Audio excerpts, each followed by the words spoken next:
Hello, welcome.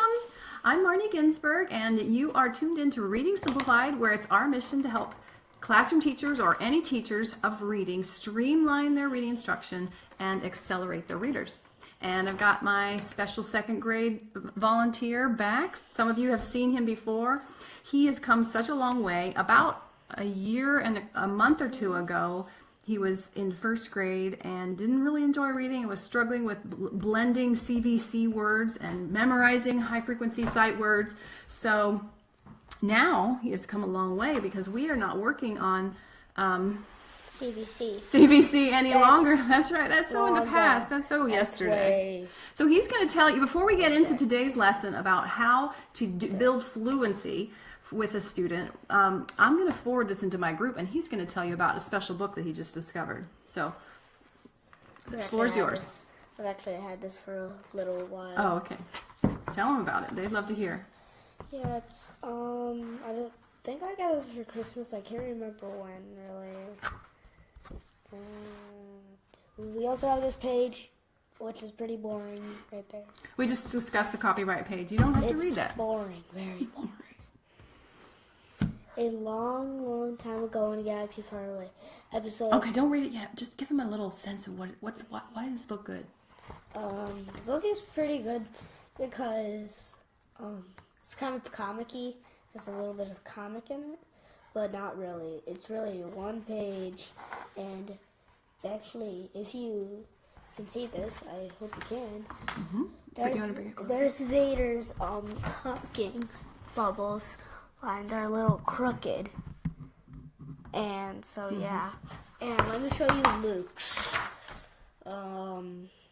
They are straight. Let me find a better. I never noticed that. Some Star Wars fans are more observant than others. A tiny one, but you hold it up. And straight. Oh, I see. So this one is crooked bubble starter, and his is. Because his is true, huh? His is honorable. That's neat. So it's funny, but also got some Star Wars adventure. Yeah, he says, he looks like a bad guy. Well, he's a good guy. No, that is not true. Because he actually... Oh, there's one more funny page, which you can be very... Look at Luke's face. Look at my face. Oh, big-eyed Luke. So he's enjoying that book, and you got it nailed. Okay, so I'm excited to hear him read that later, but in the meantime, I wanted to share with you about where he is. And if you're just tuning in now, we are here at Reading Simplified, where it's our mission to help classroom teachers streamline their reading instruction and accelerate readers rapidly. And what we have done together, this young guy and I, is we have traversed this path really rapidly. He started out struggling with CVC words, and then he moved into advanced phonics, learning things like the sounds of the spellings of the O sound, and then learning the spellings of the E sound. And he moved up this trajectory of this, what I call a streamlined pathway, until he got to being able to really focus on fluency more. So initially we made sure that his phonemic awareness was strong, his decoding skills were strong, his knowledge of sight words were strong, and that's what we were building up simultaneously as we went up these levels. And we did a little fluency building, but it wasn't the focus as much as it has become now. And so today I want to show you an example of a good fluency building lesson for a kid who's kind of at the second grade level. This works actually for kids from second grade on up to maybe even the high school level if they have an issue with fluency. And some of you may have seen this before, but I think it's really important, and it's a perfect match for where our young second grader is. So he's working on this series called QuickReads. Yeah. And it is a great series by Dr. Hebert, and she's gone through and created texts that targets high-frequency words. And it does it in a very special way so that the words that she's targeting in every unit are repeated multiple times. So, for instance, this unit... I know one. Okay. Displaced. Displaced, that's a big one. Okay, yeah. If you have that and you're in this unit and you're going to need to use it, maybe you'll see it more than once. So this unit is called floating and sinking. It's got 5 passages on that topic. What floats? Will it float or sink? Swimming in air, life jackets, and one other. Why ships float. So you can see that the word float is going to come up a lot. The word water will come up a lot. Object, sink, and the repetition of it in the text, the connected unit of these 5 passages, really builds that exposure to print of high frequency words that help get them more automatic in his brain, so that when he sees sink or floats or water in any other place, he's all over it, right? And there are a lot of special things about this text, this series. He is in level A, book 3, so he's about ready to move up to book B, level B, which is cool. He did level A, book 2, just in a matter of weeks. He ripped through it. His goal is to read this passage, 1 passage per day, and get to the 100-word mark, and be able to read it fluently in a minute, and then he advances to the next page. So, you ready to show off what you can do? So, do you have a passage that is new to you, or do you want to do an old one? This is a new one. Yeah. Okay. Should we do a new one? Yeah. So this would be the typical lesson plan that you could go through in a small group. Maybe everybody would read it together in unison, or maybe you would have them take turns, or maybe you would listen to one after, listen to one while everybody else is reading kind of at their own pace. But initially, he may not be able to do it in 1 minute, which is the goal, but then the teacher models it, and then he practices it repeatedly, either with the teacher or ideally in the classroom setting with a buddy. Yeah. He gets to practice it with, who do you practice it with? Normally, besides me. We don't really... You practice it with your mom.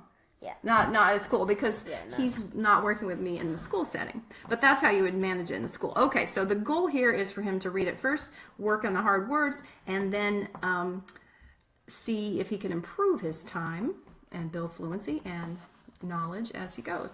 Okay, so I'm going to get some tools that I use just to help him keep track. Little notch card and a pencil and a timer.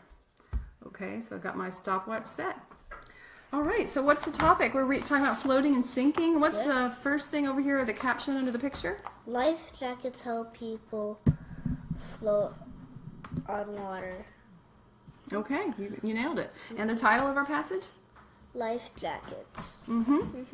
Welcome. If you just tuned in, we're talking today about how to have a 5 to 10 minute fluency building opportunity for a 2nd grade student or anybody at higher levels who needs to keep working on their fluency. So he's doing a great job with fluency, and we're going to time him to see how his cold read is, and then we'll see after practice if he gets better with a warm read. Ready? Okay, life jackets. Life jackets. Life jackets keep people safe and around water. Wearing a life jacket is like having lunches on. No, having lunches doesn't make sense. Having lunch. This sound right here is Lungs. Wearing a life jacket is like having lungs on the outside of the body. Oh, does it kind of look like lungs on the outside of the body? Yeah, that sounds really gross. Unlike the lungs inside the body, however, a life jacket is always full of air. I did not know that. I thought it was full of foam. Oh, good. You learned something new. Keep going. When people wear life jackets, they displace or push away enough water to keep floating, even when their lungs are keeping. Even when their lungs are empty.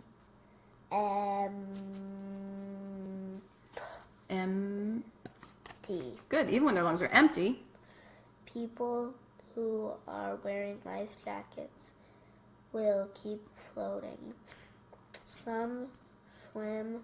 So what kind of swim? Swimming suits for young children now have life jackets built into them. These swimming suits can help young children keep floating even when they do not take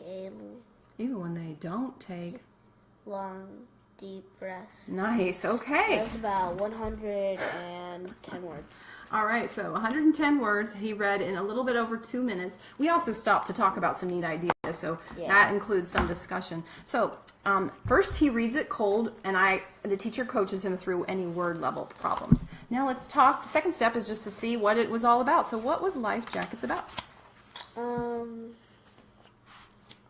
It's about how life jackets work, what they're filled of, and about swimming suits. So basically all about water. Yeah, and life jackets, yeah. Mostly life jackets because the thing is called life jacket. Yeah, you nailed it. Jackets. Very good. And you learned something that you didn't know about life jackets. They are filled with air. I had no idea. I thought they were filled with foam. That's cool. And that's one of the nice features of this series, this QuickReads series, which I'm talking about today, to talk about how fluency building can be incorporated into just a 5 to 7, maybe 10-minute lesson with your students. She does a great job of teaching new content information. All these passages are informational or nonfiction, so you learn something new. Okay, so the first step was him reading a cold read, and then the second step was to check to make sure he comprehended it, and he totally did. He nailed it. Now the teacher can model it, and this teacher modeling can happen in a number of ways.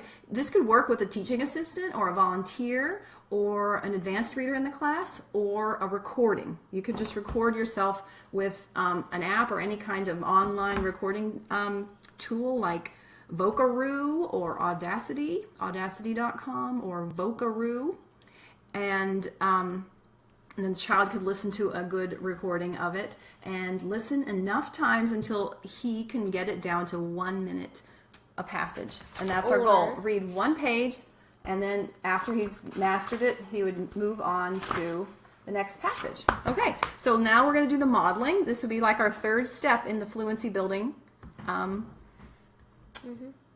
Okay, you ready? And he helps me by following along with a bookmark.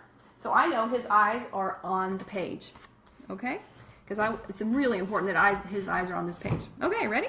Life jackets. It's my turn. Don't take away my chance. Life jackets can keep people safe in and around water. Wearing a life jacket is like having lungs on the outside of the body. Unlike the lungs inside the body, however, a life jacket is always full of air. I guess our lungs are going to go in and out of air, don't they? Yeah. Okay. When people wear life jackets, they displace or push away enough water to keep floating. Even when their lungs are empty, people who are wearing life jackets will keep floating. Some swimming suits for young children now have life jackets built into them. These swimming suits can help young children keep floating even when they don't take long, deep breaths. So I tried to read that kind of slowly and with pauses after a few parts of phrases like life jackets can keep people safe in and around water so that his eyes can keep up. Okay? So he's read it once as a cold read. Now he's heard it once. Let's see. Do you think your timing can be faster now? Yeah. Do you need to jump on, up and do a go noodle jumping break? No. Okay. Do you want the bookmark or not? Screw, brew, new, drew, screw. The last one you didn't quite get. Crew. Okay. That's just a random bookmark. Okay, let's go. Let's see how you're improving from 2 minutes and 10 seconds last time, or 2:09 to what's next. On your mark. Get set. Go. Life jackets can keep people safe in and around water. wearing a life jacket is like having lungs on the outside of your body. Unlike the lung inside the body, however, a life jacket is always full of air. When people wear life jackets, they displace or push away enough water to keep floating even when their lungs are empty. People who are wearing a life jacket will keep floating. Some swimming suits for young children now have life jackets built into them. These swimming suits can help young children keep afloat even when they do not take long, deep breaths. Oh my goodness, audience. What do you guys think about that time for him? 15. Should we give him some hearts? Give him some love? I'm not seeing any on there. Oh, come on, show us the love. 59 seconds. He shaved off 70 seconds off his time just from hearing one modeled read. Yeah, one thing can do a huge amount of time. Can get rid of about almost half your time. Yes. Oh, there's some love. I see it. Where? Thank you. I don't. Oh, it just went across the screen. Sorry you missed it. So that is really all that he needs to do. He's now, another heart, yeah. He's now done with this passage. He's mastered it. So he would go on tomorrow to the next passage. Now, another student might not be able to dock down his time so rapidly. So maybe he would need to listen to a teacher, a buddy, or a teaching assistant, or a recording several times till he could get it to that 1 minute mark. But you did it so fast. All we did was he read it once, he talked briefly about what it meant so that we're not losing the meaning in the press for fluency, and he listened to it once, and then he read it. So there were 3 reads, and yet he's already kind of graduated. And you can see he got to the word displace the first time and read it pretty easily because he had read it in the previous passage. Yes. So even though displace itself is not a high frequency word, Dr. Hebert designed this program so that it would be in the passage enough to keep building and get the practice. And the words that are high frequency, like sink, heavy, float, water, those are more high frequency words there in all the passages multiple times. So if you think about the word... Can you see the dolphin? Ooh. If you can't, zoom in. Okay. Zoom in. Where's the dolphin? Give him a love if you can see the dolphin. Don't point. Maybe they don't know where the dolphin is. There and by the ladders. Yep, in the water. So this series is so cool because think about it. If he sees the word float on this page, let me just guess. Here we go. Float, float.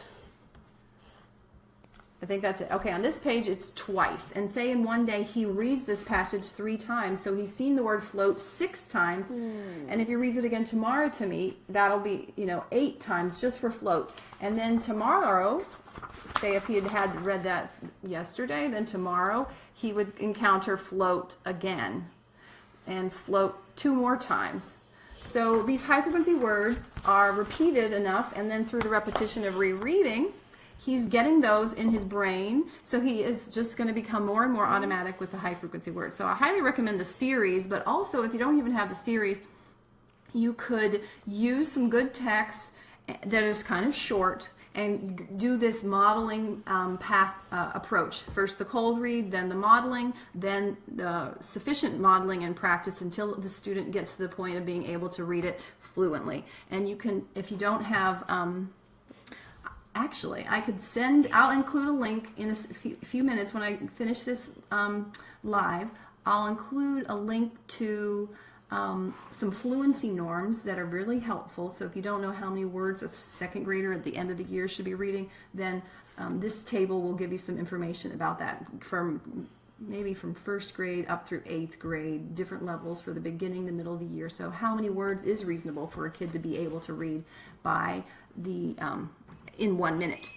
And another little tip about that, you're being really patient. Where's your Star Wars book? Oh yeah, I also wanted to read that online. Oh, okay. So he's interested in hearing about having to show off to you about Star Wars. So would you guys want to hear some of this?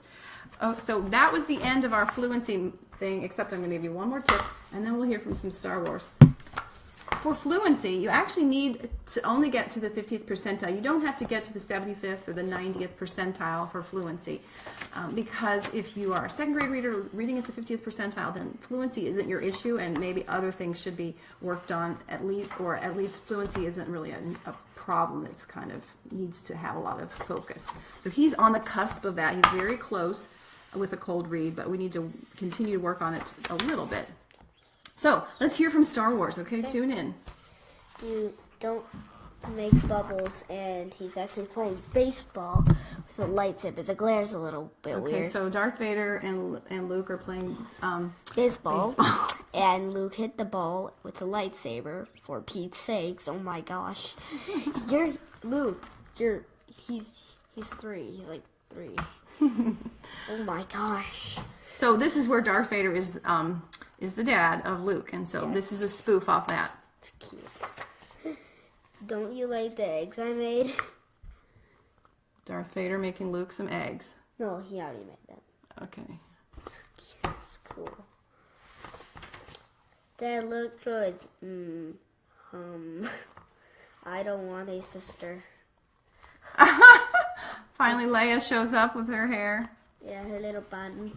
Oh, look at. If you can't see, look at.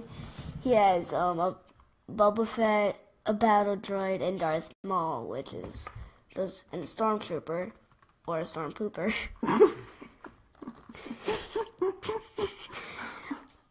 Okay, what's next?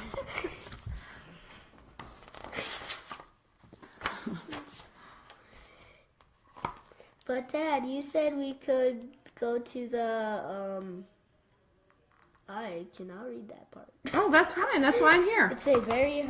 Can you read me? But Dad, you said we could go to the. Ooh, I can't. Toshi or Toski? Whatever. Skip. It's a Star Wars word. Toshki or Toshi. Even I know a lot about Star Wars. Station. I can pronounce them good, but not that one. Cool. Okay. If you have any questions, by the way, about fluency, now's a great time. So I'd love to chit-chat about that. So he's going somewhere after nap. Okay, keep going. I am altering the deal. Pray I do not alter the deal any further. Where do babies come from? This is a very weird thing. So he's just asking this question. I'm curious. Then there's 3 dots where he's saying it. Darth Vader saying. He shouldn't tell that. And it looks like Darth Vader's taking Luke to the zoo. There's all sorts of odd creatures, intergalactic creatures. This one you can actually ride. You can actually ride those things. Sand people ride those. And if I remember right, if you watch like one of the movies, I think the green slug, I can't remember. I think it was a green slug guy. I think it was like Han Solo's boss, and he tried to throw Luke in there, and he also threw Luke into that thing, and it actually eats people. These other ones are harmless. Okay, let's read one more page. Well, what's wrong? Rita pushed me. Well, did you push him first? Oh, if you actually read, if you watch one of the movies, there's one that's really weird. It says, "Aren't you a little short for a stormtrooper?" in the movies, and they use it again in the Lego show, and they also use it in this book. If you zoom in, you can see it really well. And what's that last page say here? Aren't you a little short for a stormtrooper? Oh, okay. You can keep reading it to yourself, and I'm going to wrap up with everybody. So this book is great because you can't actually get engagement higher than this. I think he's super involved. He loves Star Wars, and he's going to read a lot of these books. He's read many Star Wars books with me, and I know his mom too before. But this one, I think he's read to his sister. He's read it all before at least once, and he's rereading it again. So even though there's a lot of pictures that keep his eyes away from print and distracted from print reading, with the engagement being so high and the rereading happening, which we just talked about, how rereading can really build reading skills, there's still a lot of value here. So as a reading tutor, I only have precious few minutes with a student once a week, so I might not use this reading text very often for my guided reading, because there would be a lot of discussion about the pictures, and we wouldn't get a lot of text time in. On the other hand, if I was really concerned about a student who's not really motivated, then this might be the perfect book. So you kind of think about those variables, about how much text is included, the difficulty of the text, and student motivation. Those are kinds of the variables that help you decide whether or not this book is a good match for a student at this time. But I love how he's so into it and is willing to read it over and over again. So if you would love to know more about how to get a student to be able to be fluent as he has when they come from not even being able to blend 3 sound words, I take students in my program, Reading Simplified, I take them really quickly through this set of steps, just 12 steps to getting to a level of focusing on fluency. And it involves only a handful of activities. And the main ones are switch it, read it, and sort it. And sure enough, just those 3 activities is really the bulk of what he's done, plus reading and rereading, to get him to be a strong second grade reader. And this is something that you can also get access to at the Reading Simplified Academy. So there's a link in this post if you're interested in learning more about that. And if you think this is a good fluency lesson for someone that you work with, please consider putting their name in the comments so they can see it too, or share it with your friends. Thanks for tuning in. You want to say goodbye? Wait, also subscribe at the top. Yes, definitely make sure that you've liked Reading Simplified's page, and you can even choose to one of the selections next to notifications will let you never miss a post, especially if we go live. I don't always plan when I'm able to go live, so if you change your notifications, you won't miss out. Thanks for tuning in.